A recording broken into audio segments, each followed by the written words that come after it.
नमस्कार दोस्तों, आप सुन रहे हैं भारतीय संविधान की आत्मा यानी उसकी प्रस्तावना।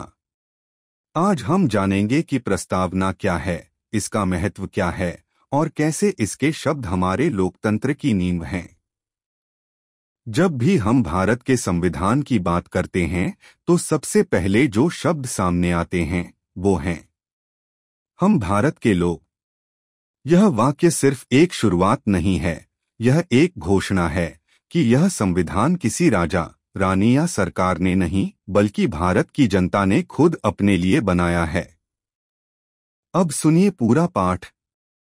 हम भारत के लोग भारत को एक संपूर्ण प्रभुत्व संपन्न, समाजवादी, पंथनिरपेक्ष, लोकतंत्रात्मक गणराज्य बनाने के लिए तथा उसके समस्त नागरिकों को सामाजिक, आर्थिक और राजनीतिक न्याय, विचार, अभिव्यक्ति, विश्वास, धर्म और उपासना की स्वतंत्रता, प्रतिष्ठा और अवसर की समता प्राप्त कराने के लिए तथा उन सब में व्यक्ति की गरिमा और राष्ट्र की एकता और अखंडता सुनिश्चित करने वाली बंधुता बढ़ाने के लिए दृढ़ संकल्प होकर अपनी इस संविधान सभा में आज तारीख 26 नवंबर 1949 ईस्वी को एतद द्वारा इस संविधान को अंगीकृत, अधिनियमित और आत्मार्पित करते हैं। यह शब्द सिर्फ कानूनी शब्द नहीं है, यह वो मूल्य हैं जिन पर भारत की आत्मा खड़ी है। आइए अब इन शब्दों को सरल भाषा में समझते हैं। हम भारत के लोग यह बताता है कि संविधान किसी शासक द्वारा नहीं बल्कि आम नागरिकों द्वारा अपनाया गया है। संपूर्ण प्रभुत्व संपन्न यानी भारत एक पूरी तरह से स्वतंत्र राष्ट्र है, कोई बाहरी शक्ति हमारे निर्णयों को प्रभावित नहीं कर सकती। समाजवादी इसका मतलब है कि हम ऐसे समाज की कल्पना करते हैं जहां आर्थिक और सामाजिक विषमता न हो। पंथनिरपेक्ष इसका तात्पर्य है कि भारत कोई धर्म विशेष का पक्ष नहीं लेता, हर धर्म को समान सम्मान दिया जाता है। लोकतंत्रात्मक यानी यहाँ की सरकार जनता द्वारा, जनता के लिए और जनता के माध्यम से चुनी जाती है। गणराज्य यानी यहाँ किसी राजा का शासन नहीं होता बल्कि चुने हुए प्रतिनिधि शासन करते हैं।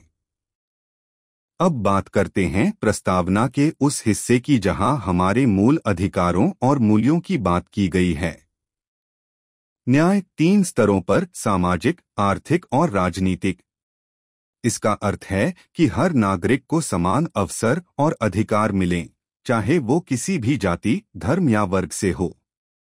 स्वतंत्रता विचार रखने की, बोलने की, विश्वास करने की, धर्म मानने और उपासना करने की। समता यानी हर नागरिक को बराबरी का दर्जा मिले। बंधुता जिसका उद्देश्य है व्यक्ति की गरिमा और राष्ट्र की एकता और अखंडता को बनाए रखना। यह प्रस्तावना सिर्फ कुछ शब्दों का समूह नहीं है, यह एक दर्शन है, एक विजन है, एक सपना है जिसे आजादी के बाद हमारे संविधान निर्माताओं ने देश के भविष्य के लिए देखा था। 26 नवंबर 1949 को जब यह प्रस्तावना अपनाई गई तब इसका उद्देश्य सिर्फ एक दस्तावेज बनाना नहीं था बल्कि एक ऐसा रास्ता तय करना था जो भारत को एक न्यायपूर्ण, समतामूलक और समावेशी राष्ट्र बनाए। आइए हम भी इस प्रस्तावना को सिर्फ कागज पर न रखें बल्कि इसे अपने जीवन का हिस्सा बनाएं।